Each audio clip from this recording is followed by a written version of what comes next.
Welcome back for round three of our Tuesday night fight.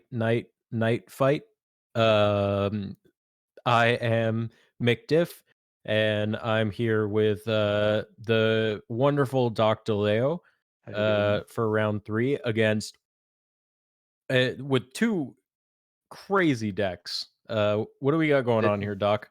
this is the battle of the piles, and I love it. Everything about this, I love this. So we have here Urza's tax return, which if you know, let's take a history lesson here. Let's take a step back and let's bring up the legacy deck Parfait. Parfait is a legacy deck that leverage card advantage by using Scroll Rack and Land Tax.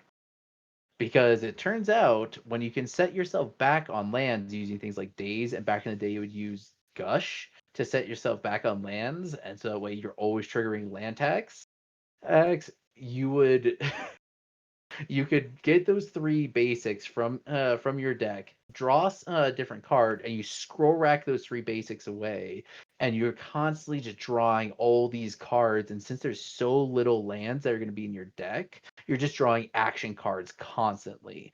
So let's combine that with a nice little shot of cocaine straight into the deck in 2019, and with Urza and some crazy wild Emery stuff, and you got some crazy artifact stuff that's going to kill you with Pyretic Spell Bomb. Like, what is this? This is just going to loop Pyretic Spell Bomb forever and kill you that way. This is what we're playing. This is what Charbel's bringing, and I love it. I did Oh, see him also, goldfishing this recently, and it was nuts. also, it So runs good. two Firestorm, which two Firestorm is a one red mana instant, and you can choose and discard X cards. So it's a choice on. It's sort of like how you put charge counter on that one thing that ad nauseum uses to kill you that no one knows. It requires like a level 3 judge and a level like a 2 judge to figure out how it works. Gotta And love instants with activated abilities. yeah, like what? And it goes Firestorm deals X damage to each of X target creatures and or players. And this is it's bonkers. It's awesome. I love it. This is Charbel just doing his Charbel things, and I love it.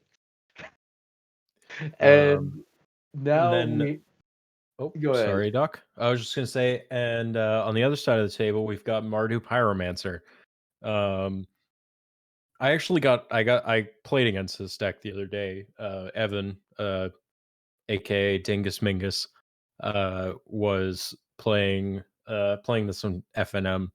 Uh, cool deck. It leverages uh old peasy seasoned pyromancer, discarding things like punishing Sexy fire, building abs, man, is what you mean.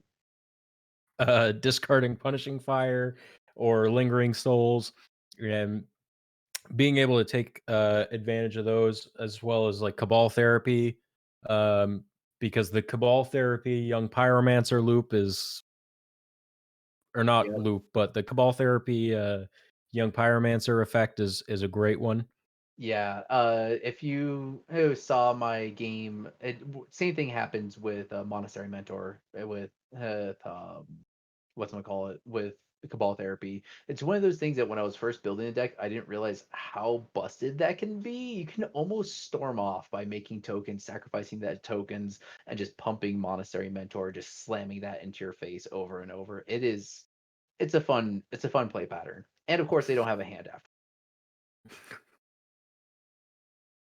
uh, And so we got Dingus Mingus turn two, Badlands and Plateau, if I think. Yeah, Plateau. Yeah. 2 Plateau. And what are we seeing? Young Peasy, namesake of the deck. All right. Let's see what happens with this. we're seeing an enlightened tutor on the other side of the table, Yeah, this is 100% finding scroll rack or land tax. and Yep. there's the land tax. Ooh, and we got purple creepy pimp man. Oh yeah.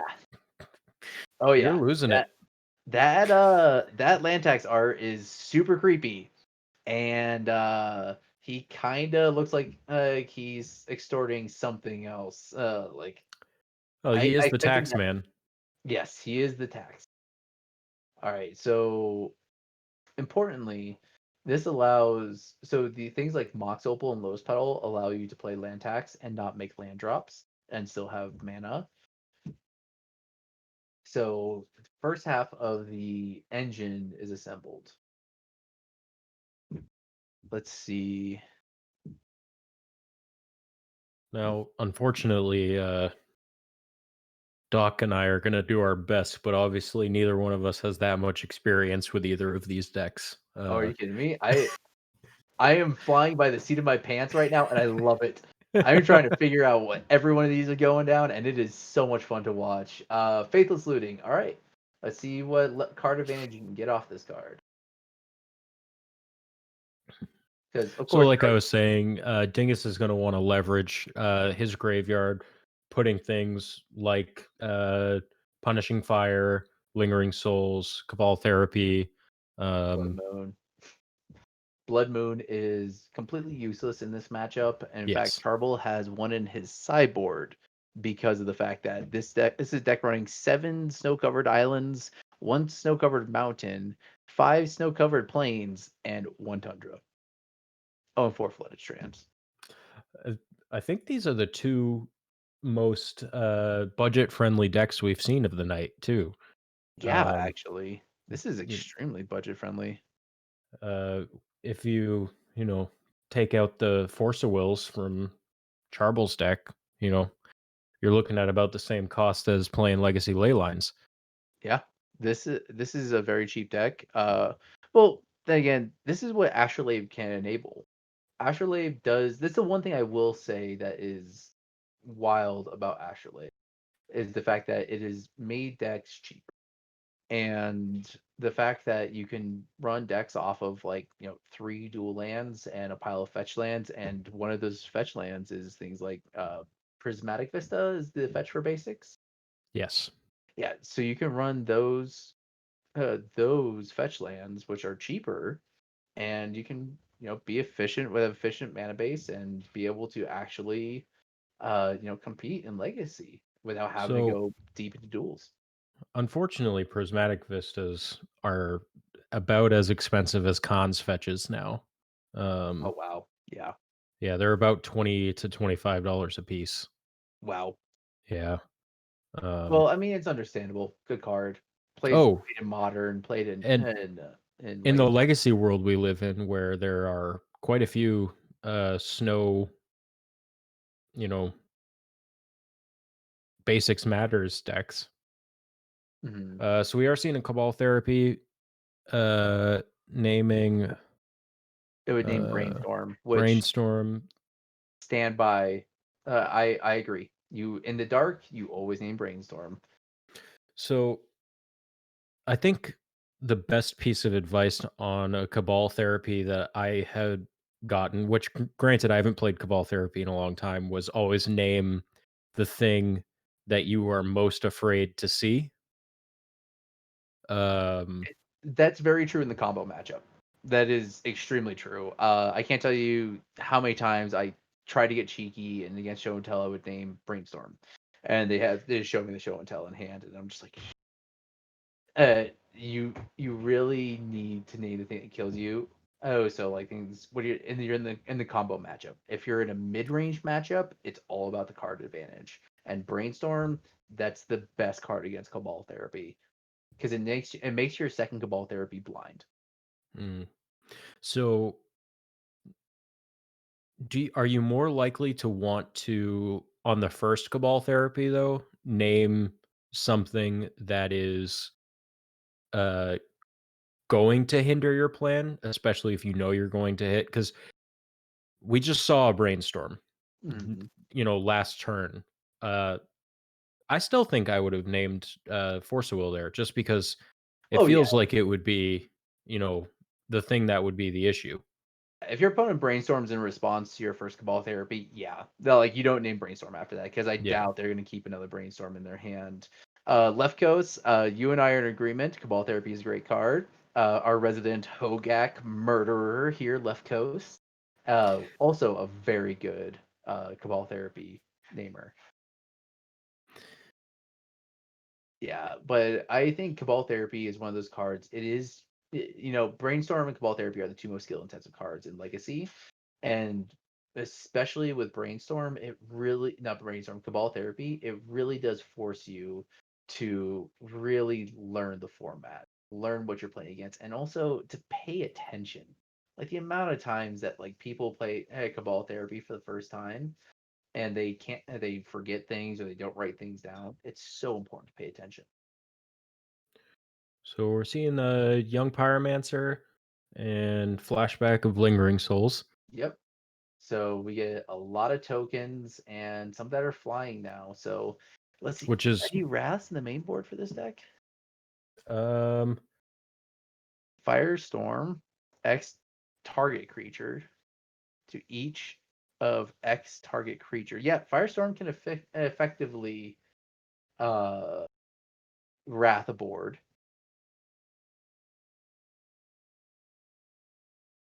other than that, I'm not seeing any in the main or side. Oh, no. Mm, yeah, that's a negative. No wraths. But Dingus Mingus here is doing exactly what his deck wants to do, is just pump out tokens. It's you know that or punishing fire loop, and I think either of them are viable in this matchup. Yeah, punishing fire loop is very effective against the monastery mentor plan. It's one of those things.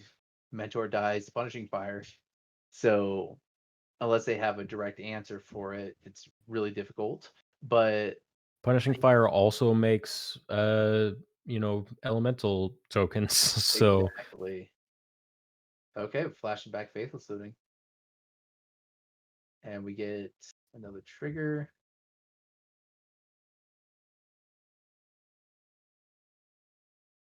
Yeah, I think with the pyromancer out, I think this might be game here because this is just too much. That's 2, 3, 4, 5, 6, 7 coming in. Charbel's down. I don't think Charbel's going to have enough time to assemble any sort of card advantage. Charbel really needs to find a Firestorm like time now. Charbel yeah, has enough cards in hand to just empty the board. and unfortunately, we haven't seen any of Charbel's major threats in namely in Monastery Mentor and Urza. Yeah, exactly.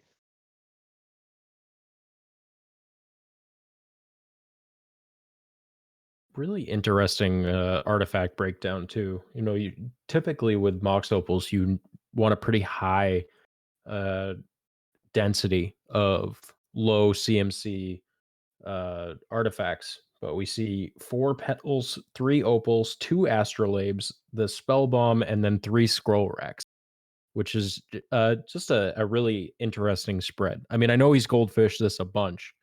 Um, that would be something I would just be curious to pick his brain about. Yeah, I think when it comes to the Mox Opals, I think the Mox Opal is only important on like turns 1 through 3, because of the fact that if you have the artifacts to support it, uh, you're gonna just only use that on turn 1 through 3, and then you're so that way you can miss land drops and get land tax triggers. Right. Uh, I think this deck is gonna be one of those things that really wants a mentor plus that sort of stuff, so you can just completely cycle through. But also, I think without a scroll rack, I think Charles is just gonna sit there with a bunch of basics in hand. This is the part about Parfait that was always really hard because if you don't have the scroll racks, yeah, you're drawing 3 to 4 cards a turn, but 3 of those cards are basics. Yeah. And if you can't bring those back, like what are you gonna do?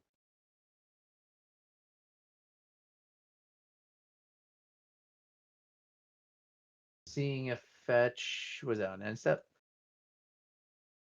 Yeah. And a turn Yeah, fetch and a gets turn. Badlands, goes down to 18. And we're seeing a bolt here. Yep, putting down Charvel down, and then yep, back Oh, to oh wow, that was yeah, a show of the hand there. That's a lot yeah, of mana. yeah. But importantly here, this is what I wanted to show. So if there was a scroll rack on the field, that scroll rack puts back 6 cards, pretty much. Yeah, 6 cards, and draws 6 cards where you have basically no chance of hitting lands from outside of your fetch land. And Yeah. or maybe a couple of the one or two non-basics. So in theory, it really, really works because of the fact that you can just draw that many cards. It's that many action spells. If you have a fetch land, you just fetch those all away. But, folks, this is exactly what I was talking about earlier, if you've been around for a bunch of the stream. If you come play at, the Discord, you're gonna see stuff like this, stuff you may never have seen before, Yeah. and I think if I hadn't played against, Evan or, uh, seen Charbel goldfishing this, I definitely don't know as though I would have seen them at my LGS. Yeah. Unless you got some wild brewers at your LGS. Yes. Yeah. So once again, we are the MTG Paper Legacy Discord. We do events like this every single week, and next week we do have a very fun event for Tuesday, and I'm actually gonna try and play in it myself because next week we got pre-Innistrad Legacy, and if you know anything about pre-Innistrad Legacy, ooh, there's some fun cards in pre-Innistrad Legacy. I was actually looking at Decks, some decks today. yeah, Well, some spicy cards potentially for a deck that I've been thinking about since the last time we did the pre-Innistrad Legacy Fight Night. Yeah, I'm bringing Nick Fit. I'm gonna do pre-Innistrad Nick Fit because turns out Pernicious Deed is actually a good card in that format. Yeah, uh, I'm excited. I think this pre-Innistrad event is gonna be a lot of fun. People are really always enjoyed the last one that we did, so should be a good time. But let's get to sideboarding. all right.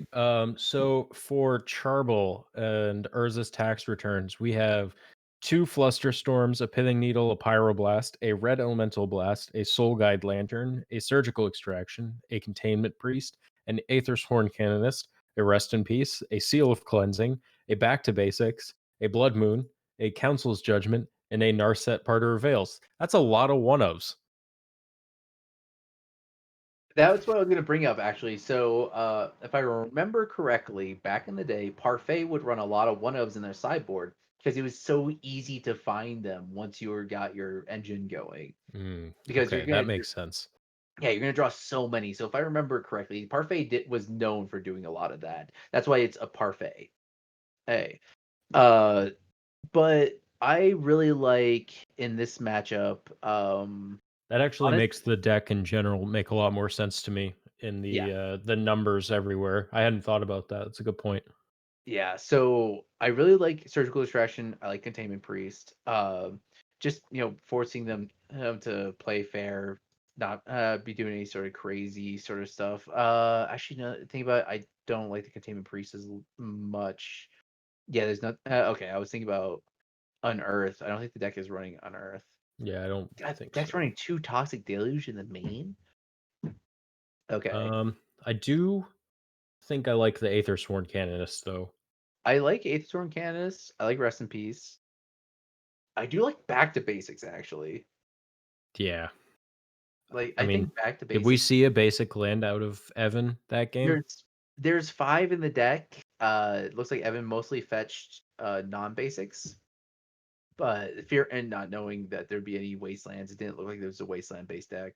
So, I think I like Aether Canonus limits the spells and the damage they could do with, what's it called? Young Peasy. Rest in Peace is always solid. It just hits so many important things, and also it's very hard to flashback things at the exiled. Yeah, other than that, like not really much here that I like. On the Mardu Pyromancer side, though, we got two Pithing Needles, three Red Elemental Blasts, two Liliana's Triumph, like you were bringing up, great card. One Culligan's Command, one Lily Last Hope, two Plague Engineers, and four Leyline in the Void. What do you like? I think I think I like the Lily the Last Hope. Um I can agree there. and potentially, I mean, if you're bringing in the Last Hope, I think the Triumphs are also make a good. I don't think Evan knows at this point that. Evan doesn't, unless Evan has been playing for a while or knows about old Yeah, decks like Parfait. I don't think because Evan. we didn't see a win con there. There's no win condition presented, so So maybe the Triumphs are bad. I guess the Lily for me is really just the main or only thing I'd want.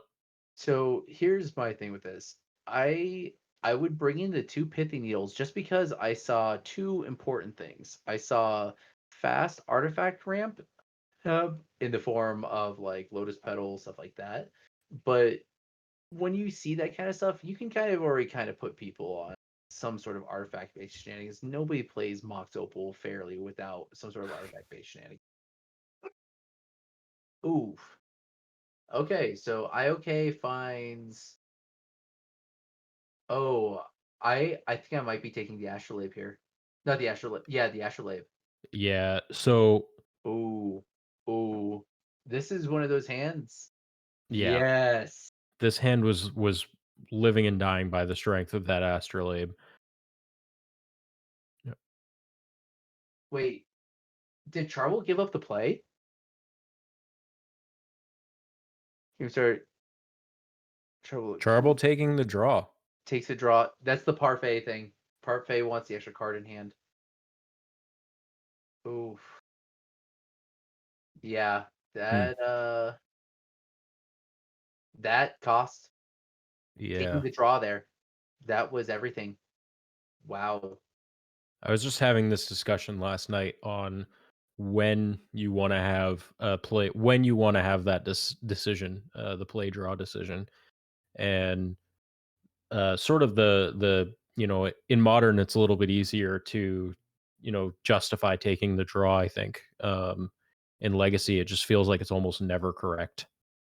Unless you're on Pox, Manaless. Manaless Dredge, Well, or even on Pox, I mean, unless you're running Legend.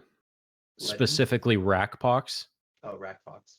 And even then, the way that legacy works, card advantage is just so prevalent in this format Everything that does replace itself. yeah.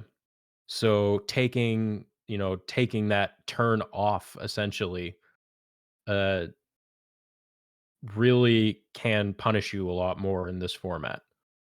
I agree. It's one of those things that I think it is right when it comes to bye bye hand. Okay, what we got there? Path to Exile, Emery, Days. I'm taking the Path. Yeah. 100%. It's the only spell that can be cast. Well, that's a Ooh. lot of respect for Emery. That is, I will And agree, and it can't be cast off of a single blue mana on this next turn, but that requires Trouble to top deck a blue mana. in a what you already pointed out as a fairly low mana deck. Yeah, So it's really leaning on that land tax. Like honestly, this deck leans so heavily on the power of land tax that the games where you don't have it, it's just crippling. do you keep a hand in this deck where you don't have a land tax or a enlightened tutor or a scroll rack? I mean, I don't know because I've never played it.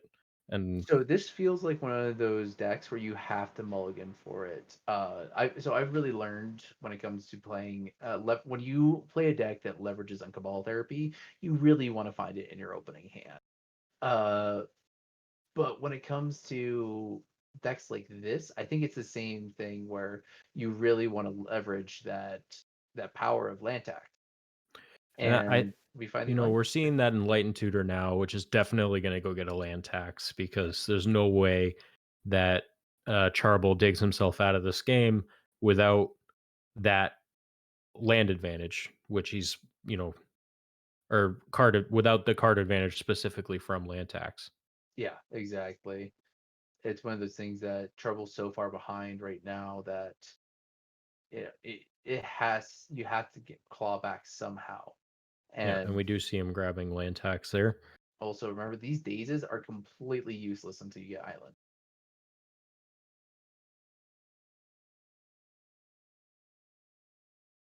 Yeah, Now, knowing that land tax is coming here, you've got the mentor, the days of days. You still take the mentor, right? Yeah. 100%. You take the mentor.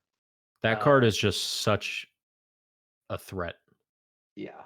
Uh, Even in a deck where you have a lot of answers to a card like mentor, I don't think you ever want to see that hit the field. exactly. I agree. I think it's one of those things that mentor is just so important that you kind of just. I mean, it is such a good beat stick.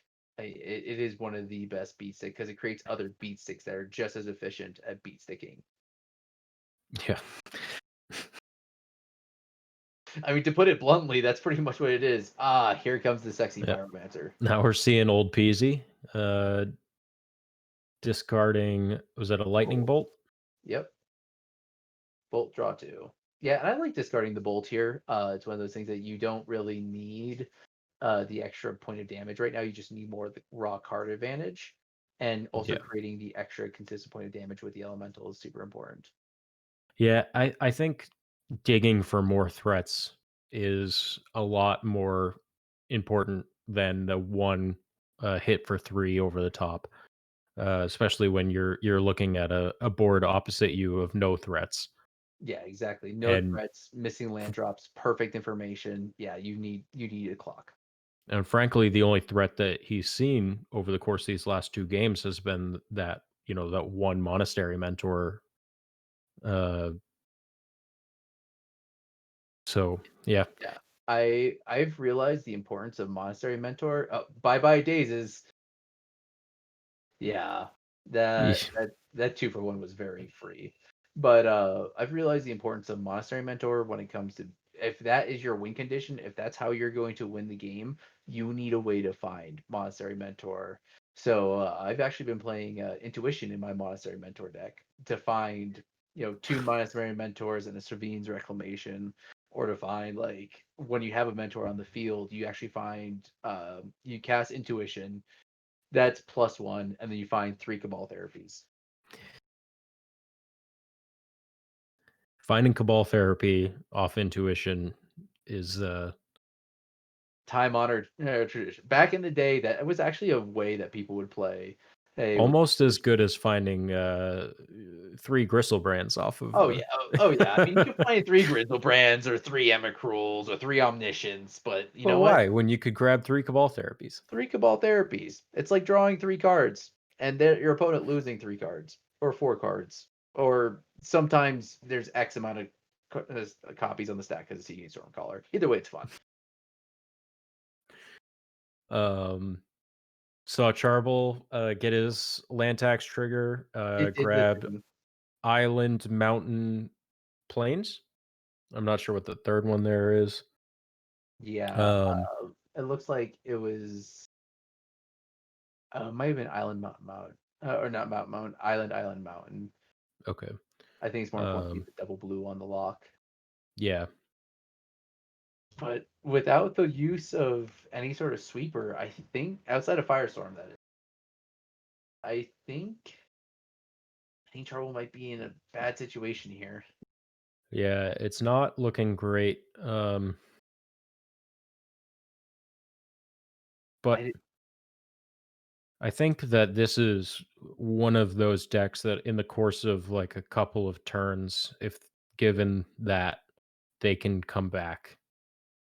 Especially now that every turn pulling those basics out, shuffling, those effects, finding a scroll rack, I think is, put really strongly puts, could bring Charbel back into a good position.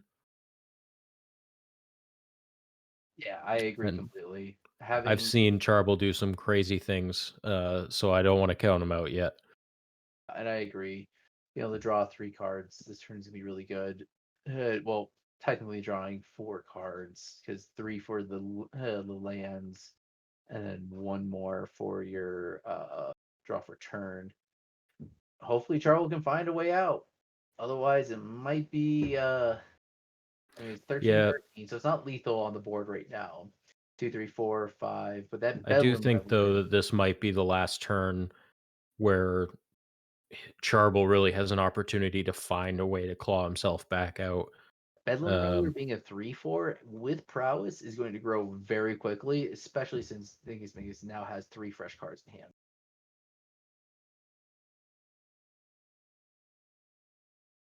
ugh, Uh, and I think that's the that's gonna scoop. do it. I think that's the scoop. Yep. Looks like Urza a little bit too late. Yep, Urza's just a little too late, but so that's gonna wrap up our match number three. Dingus Mingus taking it as cool 2-0. You know what? I gotta say, Pyromancer, Young Peasy is looking pretty good right now. Oh, It's just a good Magic card. that was a very solid Magic card. Um, Or, but having like what was that? 8 discard spells, pretty much, just yeah. ripping the hand apart. Man, that turn one Astrolabe just that felt bad. That Um, was a good take. so before we let everybody go, I think on top of our last announcement, which remember we're doing a pre-Innistrad fight night. Don't forget to sign up for that. We might have one more announcement for something coming up Yeah. this So next week. so on Saturday we have a very special guest that's going to be commentating our finals for the tournament, the Legacy Challenge.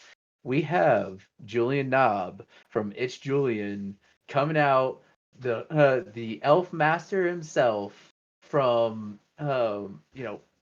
Everyday Eternal, all the different events that he does for Wizards of the Coast, it's Eternal Weekend, everything like that. Julian Knob has been like the number one voice in the Legacy community for a long time, and we are lucky enough to get him to come and commentate on our finals. And we're gonna even after that have a little sit down with Julian and hang out and just ask him some questions and just pick his brain about legacy, elves, life, what it's like to be in charge of this massive hotel in Kenya and stuff like that.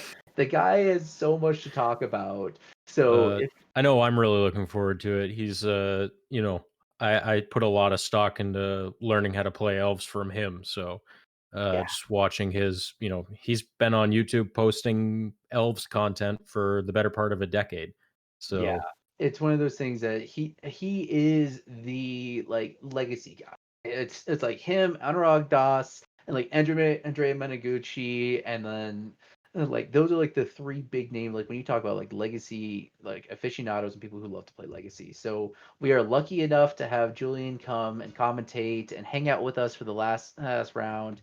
Hang out for a little bit. So you're not gonna want to miss this one. And if you want the chance, hit exclamation point Discord and sign up for the tournament. The signups are up right now in our registration channel, and you can get the chance to be featured on stream with Julian. but with that, everybody, thanks so much for coming out. It was great. Thanks for joining us. And Doc, great as always, It hanging was out so with you. much fun, my friend. I'm very happy, and we got some good magic in. And have a great night, everybody. Let us And bring local meta last thing, thanks to Mr. Jack Dax, aka Jordan, and Prez, both of which were in the chat tonight, for doing all the behind the scenes. incredible work behind the scenes tonight.